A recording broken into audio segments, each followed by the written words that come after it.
আজ শুনব মোহাম্মদ সালিহিন ওয়াহিদের লেখা কবিতার নাম আমি সত্য আর ন্যায়ের নিয়ে করছি লড়াই।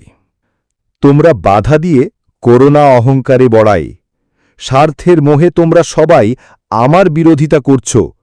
স্বার্থের টানে মিথ্যা হল সত্য, ন্যায়ের দুয়ার রইল চিরকাল বন্ধ। তোমরা স্বার্থের টানে কেন মিথ্যার জাল বুনো? দুর্বলকে পিষ্ট করে শক্তি নিয়ে গর্ব করো। ন্যায়কে ফেলে দাও অন্ধকারের কোলে, মানবতা হারিয়ে যায় স্বার্থেরই দোলে।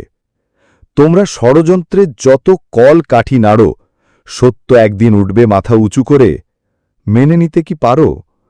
তোমরা কখনো হতে পারবে না সফল, কারণ সত্যের পথে আমি হাঁটব অটল। যারা আমার বিরুদ্ধে তোলে অপবাদ, তাদের সকল চেষ্টা হবে অবসাদ।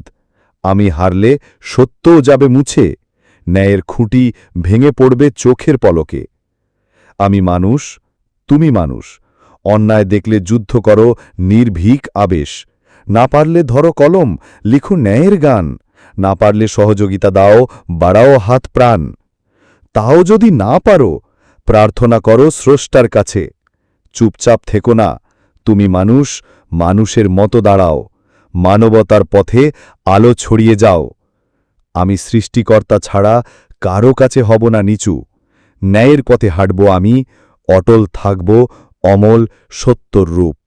যুদ্ধ হোক, সংগ্রাম হোক, ধ্বংসযজ্ঞের ভেতর থেকেও উঠবে সত্যলোক। সমাপ্ত। কবিতাটি শোনার জন্য আপনাদের অন্তরের অন্তঃস্থল থেকে ধন্যবাদ জানাই। আপনাদের মতামত কমেন্টে জানালে খুশি হব। আবার দেখা হবে নতুন কোনো কবিতা নিয়ে।